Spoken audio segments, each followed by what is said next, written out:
Welcome back, everybody, to episode number 3 in our special Q&A with Dr. J for Heart Health Month.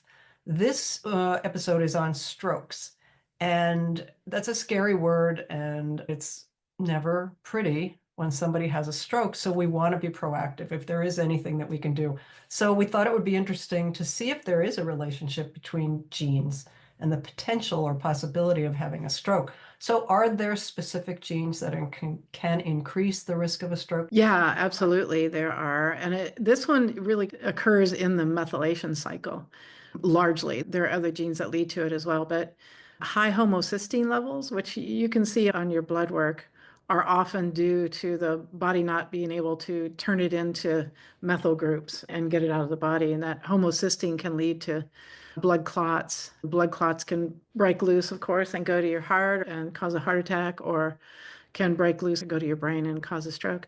So looking at your homocysteine levels on your blood work is critical, and that will tell you that your methylation system is not working at highest levels that it should be. And so that's one area to look. There are also some other genetic variants like the factor V Leiden, which we test for as well, that is highly associated with blood clots. And for these people, often they do need some blood thinners, but it's good to get that tested because a lot of people don't know that they have that Mhm. and they're at risk of strokes with that. There are some other genetic variants that are associated with high fibrin levels in the body. My Happy Genes program looks at all of those risk factors, and we give you sliders and we calculate your relative risk of having thicker blood. We can't say, oh, you're at high risk of stroke. Your blood is probably going to be thicker than normal, and you might want to get that tested. Do you want to bring up a slider and show people Yeah, when you say a slider, they can see what you're talking about? yeah, absolutely. This is on your third report. This report is only available through licensed healthcare providers. And this one will show you your relative risk of certain imbalances. And so when I say slider, that's what I mean. So if the more this slides toward the red, the higher your risk of cardiovascular system imbalances. And these are the genes that are most associated with cardiovascular issues. We do have a geneticist who is pouring through all of this data and verifying it. And she just verified that all of these genes have robust studies behind them that show that they are associated with certain cardiovascular risks. And so that's the way we look at these. With this person, this is actually my mom, she did not have cardiovascular system imbalances, but she had high blood pressure. And so that's another risk slider that we look at. But she was a smoker early on and she was a drinker and never exercised. And of course, those are all risk factors for increasing blood pressure. She was a tough patient. So she always had trouble with the blood pressure. We were able to get it way down, though. We looked at one of the genes associated with high blood pressure is that NO gene, also associated with strokes as well. So nitric oxide. The role of nitric oxide in the body is to dilate the blood vessels so that the pressure is less going through the blood vessels. So it increases circulation, it takes off the stress off the heart. And that one had a profound effect on her blood pressure, actually, when we started working with that. Such a simple thing to combat all of those years of lifestyle choices that were not supporting good heart health. And again, about lifestyle, if you're going to continue bad lifestyle habits and hope for a change, like you can't add nitric oxide to a smoker's life and bad eating and no exercise and have that be, you're going to be fine. I'm sure your mom made some changes. Yeah, she definitely did. And let me just show you her blood work after we started using the methylation program on her because it was stunning. She decided, nope, I'm not going to change my diet. She hadn't been smoking for a while, but she was a drinker. And when we started to work on this, she gave me her parameters. This is what I'm going to do, and this is what I'm not going to do. I'm like, okay, fine.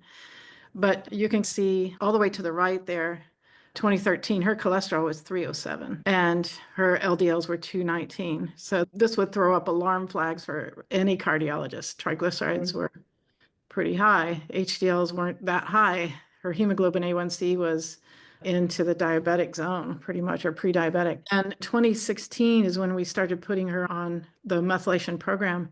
Her cholesterol, without doing anything, change of diet, dropped to 218.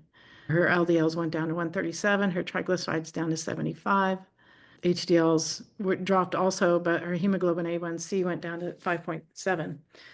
And so we testing every year, she went off her supplements for a minute, and then these things all went back up. We did it as a challenge to see was that going to happen, and sure enough, they went back up. So it was pretty stunning to see, even without diet changes, lifestyle changes. I couldn't get her to exercise. She was a tough cookie, but we were able to change all those parameters. So that was pretty cool.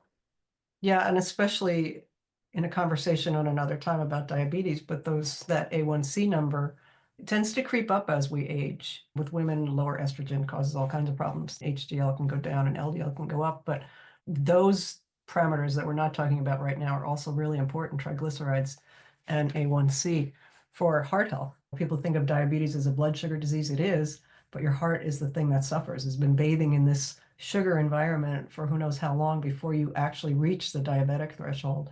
So things that we want to know as early as possible so we can work on them. And it damages the microvasculature, the small circulation. So that's why you see diabetic retinopathy in the eyes and diabetic neuropathy in the toes and fingers because of, like you say, that sugar running around in the bloodstream, that it's like an acid, and it damages those tissues along with insulin. One of the keys there is mitochondrial health. Getting that up can actually change that hemoglobin A1C and reduce your cardiovascular risks. So that's another area where we pull in other biochemical pathways that you don't normally think of as associated with a cardiovascular risk that actually do affect that very much. So my Happy Genes testing reports, now you understand what a slider is all about. And hopefully by this episode number 3, you're beginning to understand how genes affect our bodies and influence our potential life expectancy, our health along the way.